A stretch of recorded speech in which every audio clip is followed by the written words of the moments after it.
Welcome to Funny Story Time, where the jokes write themselves, unfortunately. If this episode makes you giggle, snort, or question reality, hit that like and subscribe button. Episode 3683, and the absurdity meter is already pegged. Today's topic: matched with your dentist on a dating app. The stuff of nightmares. Or rom-coms, depending on your flossing habits. Okay, but imagine the small talk.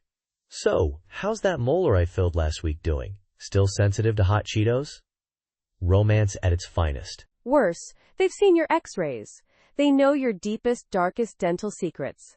That impacted wisdom tooth?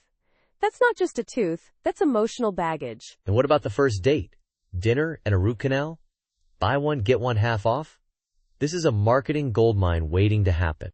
Oh, but the perks. Free cleanings, unlimited floss, maybe even a discount on that gold tooth you've always wanted. Think of the savings. But then, every checkup is also a potential date. Forget flowers. Bring a toothbrush. You've got something stuck in your teeth. Let me get that for you with my heart. And the breakup? Do you ghost them? Switch dentists? Move to a different country and adopt a new identity? The options are endless and equally terrifying. Or, even worse, they become your EX dentist. Imagine needing an emergency root canal and having to explain why you ghosted them after that disastrous movie date. It's not you, it's my inability to handle the truth about my gum health. Smooth. Look, things didn't work out between us. But can we at least agree that fluoride is important? This whole scenario is giving me a toothache. I need a drink. And maybe a new dentist. Welcome to Funny Story Time, where the jokes write themselves, unfortunately. If this episode makes you giggle, snort, or question reality, hit that like and subscribe button. So banned from the library for excessive whispering. Is that even a thing? I thought libraries were times whispering. Like, a designated whispering zone. Right? It's like getting kicked out of a mime convention for being too quiet. It defies logic. This guy must have been a legendary whisperer. Maybe he was narrating everyone's lives as they browsed the shelves. Ooh, picking up War and Peace, are we? Ambitious? Like a constant David Attenborough for the Dewey Decimal System. Or worse, imagine if he was whispering spoilers. He dies at the end! Just FYI, Donna, while you're looking at cookbooks. That's a ban-worthy offense for sure. I bet he developed a super-powered whisper. Like, he could whisper across the entire library and make the librarian's hair stand on end from sheer auditory disturbance. Dewey Decimal System. More like Dewey Despicable System. Am I right? Echoing throughout the hallowed halls. Librarians hate puns. Librarians hate fun in general, let's be real. This guy was probably just having a good time, a little times 2 times good of a time in the quiet zone. I picture him trying to order a coffee in a drive-thru with that whisper. I need a venti, caramel, macchiato. The barista would just drive away. Or telling his dog to sit. Just a faint puff of air. The dog would be completely unfazed. Walkies? Did someone say walkies? Maybe that's how he got banned. He kept trying to return overdue books, whispering his excuses, and the librarian couldn't hear a thing. My dog ate Moby Dick. It was a whale of a time. The ultimate stealth rebel. The phantom whisperer of the public library. A legend, truly. Welcome to Funny Story Time, where the jokes write themselves, unfortunately. If this episode makes you giggle, snort, or question reality, hit that like and subscribe button. So a bachelor party ends up at a medieval reenactment? That's not inherently crazy. I mean, it's not bowling, but it's not alien abduction either. Oh, but it gets there. See, the groom, bless his heart, decided he was King Arthur. Not like times King Arthur, he pies King Arthur. Reincarnated, ready to reclaim his throne of inflatable, jousting horses. Reincarnated King Arthur with a beer gut and a penchant for inflatable weaponry? That's the hero we deserve, not the one we need. Did he at least have a tiny plastic crown? Crown? He fashioned one out of a turkey leg and duct tape. Majestic, truly. And then he challenged the actual reenactors to a duel. Convinced Excalibur was buried in the petting zoo. Hold on, petting zoo? At a medieval reenactment? Was there a "Beware the Killer Rabbits" sign? This is getting delightfully absurd. Oh, it was a whole thing. Apparently goats are historically accurate siege weapons. Who knew? Anyway, the best man, dressed as a very unconvincing wizard, tried to cast a spell to help. It involved a glow stick and a lot of interpretive dance. A glow stick wizard? That's not medieval, that's rave culture. Did he try to summon a dragon or just a really good DJ? He tried to turn the groom's inflatable sword into a real one. It obviously didn't work, but the look of sheer disappointment on the groom's face. Comedy gold. Pure gold. I can picture it now. The deflated look on his face mirroring the deflated inflatable sword. Poetic, in a bizarre bachelor party sort of way. And then, the cops showed up. Apparently someone reported a deranged turkey-legged monarch attempting to overthrow a petting zoo. I'm starting to think reincarnated King Arthur might have been a bit too much mead talking. Did they at least let him keep the turkey leg crown as a souvenir? They confiscated it as evidence. The groom tried to argue it was a historically significant artifact. The cops were not amused. This is why we can't have nice things. Or historically significant turkey legs, apparently. Next week, Part 4, the courtroom drama. You won't want to miss it. Person 1 greater than... Person 1 greater than... Wait, he taught a squirrel to steal wallets? Was there a tiny classroom with miniature desks and a chalkboard with Wallet Acquisition 101 written on it? I'm picturing him in a little professor's outfit, complete with tiny glasses perched on his nose, lecturing a class of squirrels on the finer points of pickpocketing. Now class, remember, the element of surprise is key. No chittering until after you've secured the prize. And the squirrels are all taking notes with their tiny little paws. Except for one, who's just stuffing acorns into his cheeks, completely ignoring the lesson. That's probably the one he flunked out.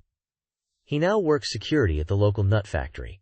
A tragic tale. But imagine the headlines. Squirrel gangs terrorize city park. Mayor blames educational system. Local squirrel demands workers' comp after failed wallet heist injures tiny claw. This is gold. This is way better than that time I tried to teach my goldfish to play poker. They just kept staring at me with those vacant eyes. I bet they were judging your terrible bluffing skills. Fish are excellent poker players, it's a known fact. They're so good at keeping a poker face. You're right, my goldfish probably had a royal flush the entire time. And I kept folding. I feel so dumb now. Don't worry, everyone has their embarrassing moments. Mine was that time I tried to teach a raccoon to operate a crane. Let's just say there was a lot of property damage. A raccoon operating a crane? That's even worse than the squirrel pickpocket.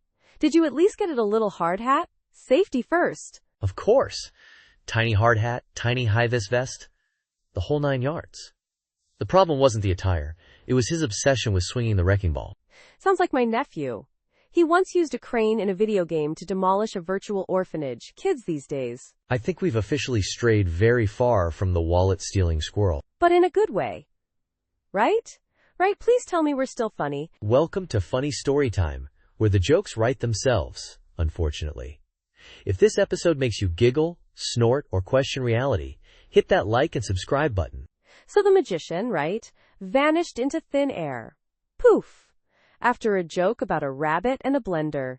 Not even a good blender like a NutriBullet, just a cheap one. I heard it was a knock-knock joke. Who's there? Orange. Orange who? Orange? You glad I didn't say banana? Then boom, boom, gone. Like a fart in the wind. The audience was stunned. Mostly because they paid $50 a ticket. For a disappearing act, they got more than they bargained for, you know? False advertising, I say. I bet his assistant felt awkward. Like, should I saw myself in half now? Or just go home and update my LinkedIn profile to recently unemployed? Apparently, he left a note. Just said, I've gone to find better material. Can you imagine? The audacity, what a diva. Maybe he joined the circus. They're always looking for clowns. Oh wait, never mind. I heard he's working at a smoothie shop now. Ironically, he specializes in carrot orange blends. Go figure. Maybe disappearing was his best trick. Think about it. He's probably a legend now. The magician who vanished after a bad joke. He'll be in the history books. Right next to the guy who invented the spork. Another true visionary. Okay, but real talk. Do you think he actually disappeared? Or just ran out the back door really fast? Like Usain Bolt fast? I think he's in my kitchen right now, trying to find my cheap blender. He's got a vendetta against kitchen appliances. And bad jokes. Should we call the cops? Or the Rabbit Protection League? I don't know, this is getting weird. Even for us. Nah, let's just order some pizza. Extra cheese. And maybe some rabbit food. Just in case. Wait, he got hired timed twice at the asterisk same times interview? Did they clone him on the spot? Was it a 2-for-1 deal on entry-level positions? No, see, 2 different companies were interviewing in the same room. Apparently it was synergistic interview day or something, like career speed dating, but with more awkward small talk. Synergistic interview day? That sounds like a nightmare. Imagine the competition. Oh, you can code in Python? Well, I can code in Python while times wearing Crocs. Exactly. And this guy, bless his cotton croc-wearing socks, somehow became the ultimate prize. Both companies were throwing offer letters at him like confetti. I bet he clicked his Crocs together 3 times and wished for a 6-figure salary. And then a fairy godmother appeared, but she was also wearing Crocs and offered him dental. Close. It was the CEO's dog. The dog loved the Crocs. Apparently, they were the same color as the CEO's favorite squeaky toy. Instant connection. Of course, it all makes sense now. The corporate world finally bows down to the power of comfortable footwear. This is the Crocpocalypse we've all been waiting for. This changes everything. I'm throwing out my loafers, burning my dress shoes, and investing in a lifetime supply of gibbets. My future CEO self will thank me. Just imagine the headlines.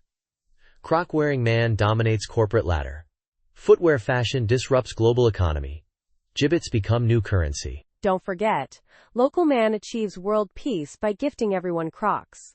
It's only a matter of time. I'm just waiting for the day when formal attire means a tuxedo with Crocs. And the fanciest Crocs are encrusted with diamonds. Oh, they already exist. I saw them on a yacht influencer's Instagram. They were paired with a diamond-studded Speedo. Peak fashion. Okay, now I'm convinced. The future is Crocs. I'm buying stock in Crocs. I'm buying a Croc-shaped house. I'm marrying a Croc. Don't forget to name your firstborn Croc Jr. It's the only logical next step. A rehearsal dinner food fight? Was it catered by a team of angry toddlers with creme brulee launchers? Because that's the only way I see this ending well. Oh, it was worse. Way worse. The groom's family were all competitive eaters, you know, the kind who unhinge their jaws like pythons. The bride's family? All Michelin star chefs. It was a recipe for disaster. Michelin star chefs versus competitive eaters? That's not a rehearsal dinner, that's a culinary gladiator match. Did they at least have tiny swords made of breadsticks? They should have had tiny swords made of breadsticks. The flower girl started it. Apparently, she didn't like the arrangement of asparagus on her plate.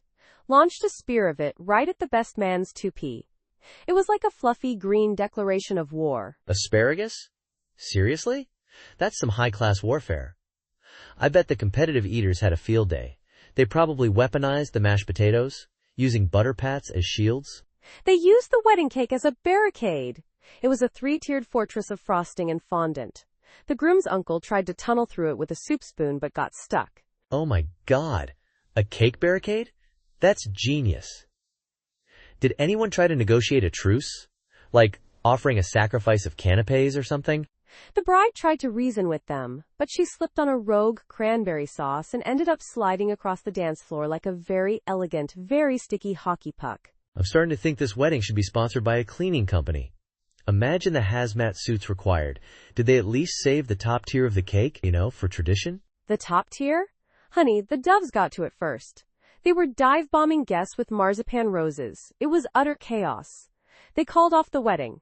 Elopement to Vegas. Vegas? Smart move. Probably less chance of a food fight erupting at a drive-thru chapel. Although, knowing this couple, they'd probably find a way. I hear they requested a wedding cake made entirely of nachos. Welcome to Funny Story Time, where the jokes write themselves, unfortunately. If this episode makes you giggle, snort, or question reality, hit that like and subscribe button. So it's Casual Friday, right? I'm rocking my comfy sweatpants and slippers. Standard procedure. Yeah, about that. Brenda from accounting thought it was CEO's Play Friday. Full-on She-Hulk, green paint and all. She-Hulk? In accounts receivable? I bet her balance sheets are ripped. Not just ripped, terrifying. She keeps smashing calculators when the numbers don't hulk out enough. It's a bloodbath of batteries. I'm picturing her roaring at the printer, demanding it produce more invoices. Hulk smash paper jam! Exactly. And then there's Kevin from marketing dressed as a sentient banana.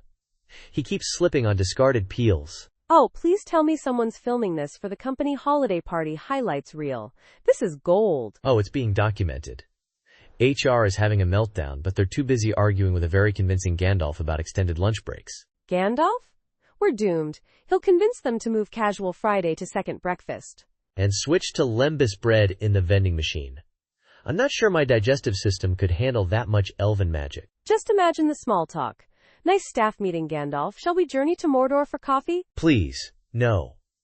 My caffeine addiction isn't ready for a Middle-earth quest. This might be the greatest casual/cosplay Friday in the history of office awkwardness. We've reached peak absurdity. And it's only 10 a.m. I can't wait to see what lunchtime brings. Maybe a dragon? Or a flock of sentient paperclips? Knowing this company, probably both. And they'll both want to unionize. Welcome to Funny Story Time, where the jokes write themselves, unfortunately. If this episode makes you giggle, snort, or question reality, hit that like and subscribe button. So this job posting. 10 years of experience required. I'm 22. Clearly, a typo, right? Or maybe they meant dog years? I have 7 dog years of experience. 7 dog years is like 49 human years. So you're overqualified. Did you at least try applying? You could have dazzled them with your prehistoric work experience. I did. I even attached a photo of me as a baby with a fake mustache and monocle. Proof of my seasoned professionalism. They haven't called back yet, shockingly. Maybe they're intimidated. You're basically a time-traveling business guru. Did you list your references like Plato? Aristotle? Oh, I went all out. My references were Socrates, a T-Rex named Terry, and my imaginary childhood friend, Captain Calico Pants. Solid references, no? Impeccable. I bet their HR department is in shambles trying to contact a T-Rex. Imagine the hold music, just roaring and the occasional bone-crunching sound. I specifically requested they only contact Terry between 2 and 4 p.m., Mesozoic Standard Time. It's his nap time, so he's extra grumpy and eloquent. Adds to the mystique. Genius. I'm picturing the HER lady, Carol, sweating profusely, holding a giant phone to her ear, listening to Terry complain about the asteroid and the lack of good volcanoes these days. It's the commitment to the bit that truly matters. You gotta go above and beyond, even if it means dealing with a prehistoric lizard's existential crisis. It's called dedication, people. This is why we can't have nice things. Or jobs. But hey, at least we have a funny story. Exactly. And who knows, maybe they'll call back. They might need someone with experience in, volcano management. It's a niche market, you know. Welcome to Funny Story Time, where the jokes write themselves, unfortunately. If this episode makes you giggle, snort, or question reality, hit that like and subscribe button. So they replaced the fire drill alarm with elevator music. I'm not sure if this is genius or just plain wrong. Probably both. Imagine calmly grooving out of a burning building. Right? Pardon me, coming through. Just vibing to this smooth jazz while the building collapses. Peak chaotic energy. It'd be even funnier if they played different genres depending on the floor. Polka on the first floor, death metal on the second, smooth jazz on the third. Complete musical chaos. Oh, and the top floor? Opera. Just a bunch of CEOs dramatically fleeing in slow motion to Ararius about impending doom. It writes itself. I bet the firefighters would be so confused. Showing up to a raging inferno and everyone's just swaying to Kenny G, it'd be a TikTok sensation. Firefighters baffled by unusually calm evacuation. More at 11. I can see the headline now. This is gold, Jerry. Gold! Imagine the training videos. Remain calm, locate the nearest exit, and maintain a moderate 2-step. Safety first, but groove second. I'm picturing someone trying to explain this to the fire marshal. Sir, it's a motivational tactic. Gets people moving, you know? Studies show smooth jazz increases evacuation efficiency by 42%. It's science. And the fire marshal just sighs, pinches the bridge of his nose, and retires on the spot. Honestly, I wouldn't even be mad. I'd just accept my jazzy fate. Maybe grab a martini on the way out. It's the end of the world as we know it, and I feel fine. Me too. This is the kind of absurdity I live for. Who needs a regular fire alarm when you can have a soundtrack to the apocalypse? Welcome to Funny Story Time, where the jokes write themselves, unfortunately. If this episode makes you giggle, snort, or question reality, hit that like and subscribe button. Part 11 of 10? This is getting weirder than a cat wearing pants made of pigeons. So, robbing a store during a costume contest? Genius! Right? Like peak camouflage. Except these guys chose to dress as giant bananas. Subtlety wasn't their strong suit, apparently. I bet they thought they'd blend right in. Oh look, a bunch of sentient bananas robbing the cash register. Perfectly normal Tuesday. The security footage is legendary. One banana tripping over a shopping cart. Another trying to peel himself open for the getaway car keys. Wait, getaway car keys? Did they drive a giant banana mobile? Please tell me they had a giant banana mobile. Sadly, no. A beat-up Honda Civic. Apparently, banana-shaped vehicles are surprisingly hard to come by. Who knew? I'm just imagining the cops report. Suspects apprehended. 2 potassium-rich individuals, possibly suffering from peel-induced identity crisis. And the store owner? Dressed as a giant inflatable T-Rex. Just casually watching the banana bandits fumble around like overripe fruit. I bet he just stood there, tiny arms flailing, roaring with laughter. This is why I love this podcast. They say crime doesn't pay. But in this case, it paid in comedic gold. Pure, potassium-enriched comedic gold. I'm picturing them trying to intimidate the cashier with their potassium power. We're going to give you so many electrolytes your muscles will cramp if you don't hand over the cash. And the cashier, probably dressed as a giant hot dog, just deadpans. Sir, this is a Wendy's. Oh man, that's the perfect ending. I need to lie down, my sides hurt. Welcome to Funny Story Time, where the jokes write themselves, unfortunately. If this episode makes you giggle, snort, or question reality, hit that like and subscribe button. Part 12 of 10? That's some advanced math right there. Is this like when Spinal Tap went to 11? A therapy dog needing therapy? That's like a plumber with a leaky faucet. It's worse than that. This dog, Princess Fluffybutt III, was prescribed emotional support squirrels. Apparently, comforting anxious humans was too much. She developed a nervous twitch and started demanding belly rubs every 5 minutes. Emotional support squirrels. Were they registered? Did they have tiny little vests? I bet their therapy bills were nuts, get it? Nuts? They had tiny harnesses, yes, and miniature diplomas from Squirrel University. Their specialization? Advanced cuddle tactics and existential nut storage. It's a real thing. Look it up. Don't actually look it up. Oh, I believe you. I once saw a cat conducting a symphony of pigeons. It was moving. Mostly moving the pigeons off my car, but still. Back to the dog, though. Did the squirrels help? For a while, yes. Princess Fluffybutt III started attending Bark Anonymous meetings and seemed to be doing better. Then, the squirrels unionized. They demanded hazard pay for dealing with the dog's existential dread. Hazard pay? For existential dread? That's a new one. What were their demands? Unlimited acorns? Tiny treadmills? Miniature psychiatrist couches? They demanded bigger nuts. Walnuts, specifically. Claimed peanuts were beneath them and caused emotional distress. Apparently, peanut allergies are rampant in the squirrel community. So, a therapy dog? With emotional support squirrels, who went on strike for walnuts due to peanut allergies? This is why I can't have nice things. My brain just exploded. And that's not even the weird part. The squirrels then hired a therapy cat. Apparently, dealing with a dog's existential crisis was causing them existential crises. It's turtles all the way down, isn't it? A never-ending cycle of therapy animals needing therapy. I'm starting to feel anxious just thinking about it. I need a therapy goldfish. Make sure it's not a koi. Those things are drama queens. They need therapy peacocks. It's a whole thing. Less than person one greater than. Less than person one greater than. Welcome to Funny Story Time, where the jokes write themselves, unfortunately. If this episode makes you giggle, snort, or question reality, hit that like and subscribe button. So, quality and other lies. Bold marketing strategy, right? Like, setting the bar subterranean low. I respect the honesty, I guess. It's like a preemptive apology. We know it's garbage, but hey, at least we warned you. It's brilliantly terrible.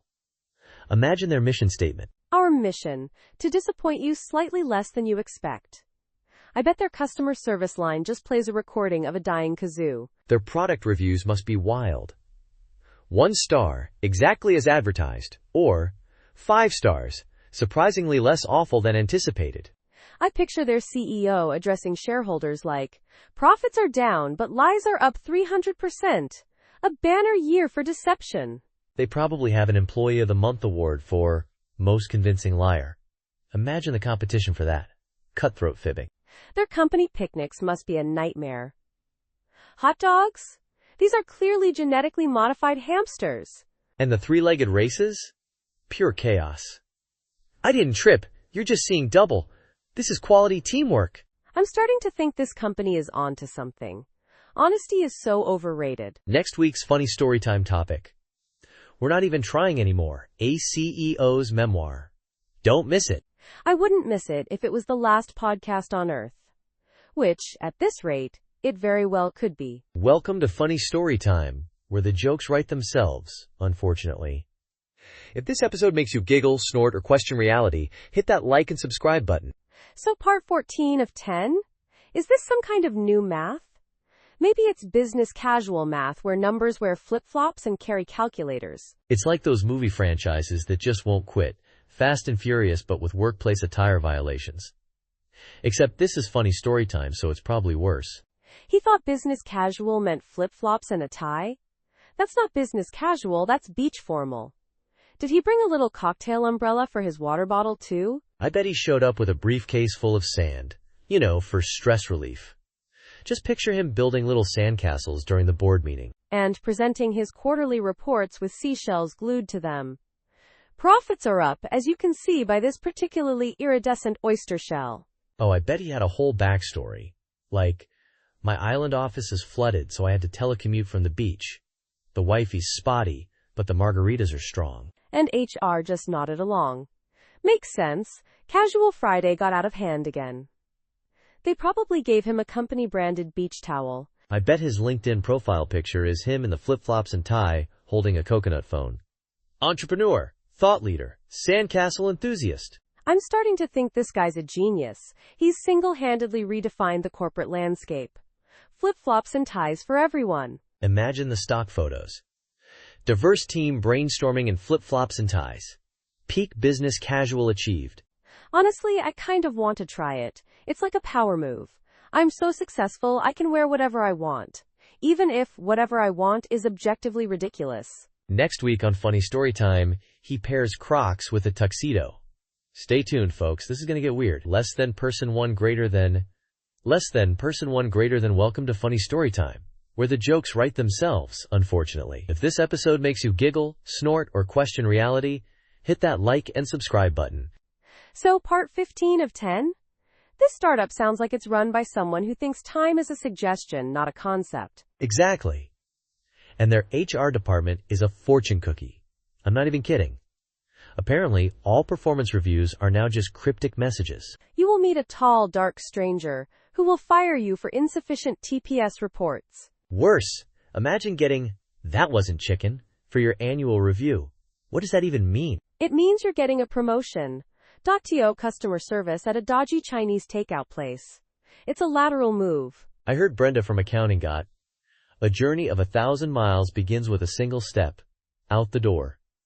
She was laid off via fortune cookie. Brutal. I bet the severance package was a coupon for free egg rolls. Good fortune in your future endeavors, with dipping sauce. This founder probably thinks he's some kind of visionary genius. Disrupting HR one stale cookie at a time, he probably brags to investors. Imagine the team-building exercises. Everyone, try to assemble a complete fortune using only the crumbs from your colleagues' cookies. Oh, and the holiday bonus? A jumbo-sized fortune cookie with an extra-long fortune inside. Spoiler alert, it just says, "Your bonus is this cookie." Classic. I'm switching careers. I'm going to start a company that replaces CEOs with magic 8 balls. At least the decisions will be vaguely coherent. Outlook not so good. Would be a more honest performance review than I've ever gotten. Sign me up. We'll call it Ask Again Later Industries. Guaranteed job security? Maybe. Welcome to Funny Storytime, where the jokes write themselves, unfortunately. If this episode makes you giggle, snort, or question reality, hit that like and subscribe button. Episode 3683, part 16 out of 10? That's some advanced math right there. Are we going backwards in time? Is this a prequel to a prequel? It's all part of the charm, you see. Like those Russian nesting dolls, but with more existential dread and cat-related shenanigans. So, the cat led a rebellion against the dog. Classic. Was it a fluffy coup d'etat involving yarn and strategically placed hairballs? Oh, it was far more sophisticated. Think laser pointers as weapons, synchronized scratching posts as siege towers, and a complex network of catnip smuggling. Synchronized scratching posts? That's terrifyingly coordinated. Were there casualties? Did any dog toys lose their squeakers in the conflict? The squeakers were used as propaganda devices, broadcasting demoralizing meows at high frequency. Psychological warfare at its finest. Genius. Pure, fluffy genius. Did they have little cat helmets fashioned from thimbles? Helmets? No, they had tiny, personalized shields made of discarded tuna cans. Very eco-conscious rebellion, you know? Sustainable warfare. I bet the dog didn't stand a chance against such a well-equipped feline force. The dog surrendered immediately upon discovering the cats had weaponized the dreaded Whisper's laser pointer. The ultimate weapon. The horror, the sheer fluffy horror. I bet the dog now pays taxes and catnip. Taxes and catnip and belly rubs. It's a brutal regime. A perfectly brutal regime. I salute those brave, tuna can-clad revolutionaries. History will remember them. Or, at least, until the next nap time. Less than person one greater than welcome to Funny Story Time, where the jokes write themselves, unfortunately. If this episode makes you giggle, snort, or question reality, hit that like and subscribe button. So 3 a.m., right? I'm starving, craving a kebab, and who do I see? A dude in a full feathered chicken suit. Naturally, I ask him for life advice. Of course you do. Who needs a therapist when you've got poultry Play-Doh over here? What wisdom did he impart? He told me to invest all my savings in rubber chickens. Said it's the next Bitcoin. I mean, he had a point. They're durable, versatile. Durable? Yes. Versatile? Debatable. Unless you count being flung at unsuspecting pedestrians as versatile. Did you take his advice? Almost. But then he started clucking the national anthem, and I figured maybe I should consult a financial advisor instead of a chicken. Good call. Financial advisors generally don't peck at the ground while dispensing financial wisdom, although that would be a unique selling point. Imagine, get clucked up financial advice. Their slogan could be, "We'll help you rule the roost." Genius. Pure genius. We're gonna be rich. We should find that chicken. He's clearly a marketing savant. My gut tells me we're on the verge of something big. My gut tells me I need another kebab. But yeah, the chicken thing too. We'll become the chicken whisperers of Wall Street. We'll wear matching chicken suits to board meetings. Power move. Imagine the CEO's face. Priceless. And we'll only communicate through interpretive chicken dance. It'll streamline communication, you know? Less talk, more flapping. Efficiency at its finest. I'm seeing graphs, charts, projected growth, all going up, like a, well, you get it. Just promise me one thing. If we get rich, we buy that 3 a.m. chicken a lifetime supply of whatever chickens eat. Worms? Seeds? Definitely worms. He deserves only the finest earthworms. And maybe a tiny top hat.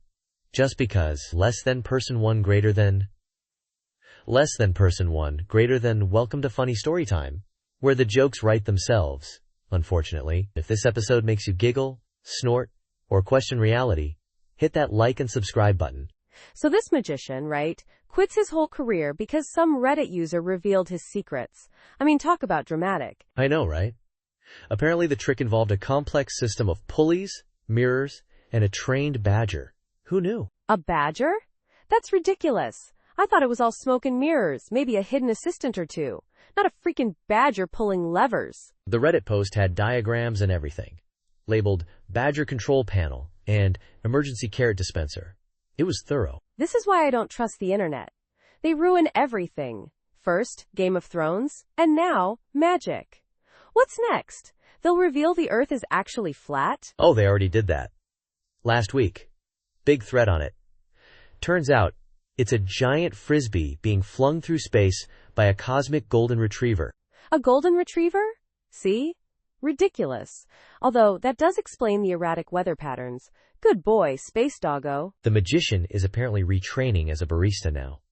Says it's less stressful than dealing with spoiler alerts. Plus, the tips are better. Imagine ordering a latte, and he pulls a rabbit out of the milk frother. Old habits die hard, you know? He could probably still make a decent living doing kids' parties. Just gotta stay off Reddit, I guess. Yeah, or maybe he should embrace the chaos. Start a new act. The Badger and I, a magic show exposed. Standing ovation guaranteed. Especially if the badger takes a bow. And if the cosmic golden retriever makes a guest appearance. Now that's a show I'd pay to see. Welcome to Funny Story Time, where the jokes write themselves, unfortunately. If this episode makes you giggle, snort, or question reality, hit that like and subscribe button. So our dog, Princess Fluffybutt III, has officially more followers than our revolutionary, world-changing, AI-powered toenail clipper startup. I told you we should have called it Positive Clips. Catchy, dog-related, marketing gold. We'd be millionaires. Millionaires with perfectly clipped toenails, yes. But no, you insisted on digitally enhanced podalic precision. It's a mouthful, even for me. It's sophisticated. It speaks to our target demographic, people with opposable thumbs and an aversion to manual labor. Our target demographic seems to prefer pictures of Princess Fluffybutt wearing tiny hats. Her latest post, beret or beignet, is going viral. I saw that. The beignet one is definitely cuter, though I'm worried about her cholesterol. All those deep-fried pastries. She's a dog. She regularly eats things off the sidewalk that I wouldn't touch with a 10-foot pooper scooper. That's true. Maybe we should pivot. Start a dog influencer agency? Pause for applause, perhaps? We could leverage Princess Fluffybutt's fame. Get her endorsements, brand deals, maybe even a reality show. Keeping up with the Kardashians, but with more fur and less contouring. I like it. And fewer questionable business ventures. Unless dog-shaped toenail clippers become a thing. Then we're back in business. Dog-shaped toenail clippers that dispense tiny treats. Write that down. It's our ticket to the top. Of the pet product industry, at least. Fine, but Princess Fluffybutt gets final approval on the design. She's the CEO of this operation now, whether we like it or not. Fair enough. She's got a better track record than us anyway. Less than person one greater than welcome to Funny Story Time. Where the jokes write themselves, unfortunately. If this episode makes you giggle, snort, or question reality, hit that like and subscribe button. Part 20 of 10? This is already weirder than that time I found a pineapple wearing a toupee in my fridge. And it smelled better than this elevator, I'll tell you that. Regret and tuna? Is that a new perfume? Because if it is, I'm shorting the stock. I've smelled roadkill that was less offensive. I'm pretty sure regret smells like burnt toast and missed opportunities. Tuna, on the other hand, should smell like, well, tuna. This is some sort of unholy fusion. Maybe someone tried to mask the regret with tuna? Like, oh no, I accidentally burned down my apartment building. Quick, hide the smell with this week-old tuna casserole. Or maybe someone just really, really regrets eating that tuna sandwich. Like existential dread-level regret. The kind that permeates your very being and radiates outwards in a pungent, fishy aura. According to my highly unreliable sources, 87% of elevator smells are caused by existential dread. The other 13% are clowns, and sometimes clown dread. You know, I bet there's a whole black market for elevator scent alteration. Imagine, instead of regret and tuna, we get the soothing aroma of freshly baked cookies or a rainforest after a light drizzle. Or maybe just something normal, like air. Fresh, clean, unscented air. Is that too much to ask? Apparently, in this elevator, it is. I'm starting to think the pineapple in my fridge was less bizarre. I'm starting a petition for the right to breathe freely in vertically moving metal boxes. Who's with me? Don't all answer at once. The combined weight of our regret might break the elevator cable. Just hold your breath and pray we reach our floor before the regret and tuna solidify into a sentient being and starts demanding life advice. Too late. I think it's already asking me about my 401k. And my questionable life choices. Thanks for surviving that ridiculous ride with us. Remember, laughter may not solve everything, but at least it gives your abs a workout. Until next time, keep questioning reality, preferably out loud and in public. Goodbye.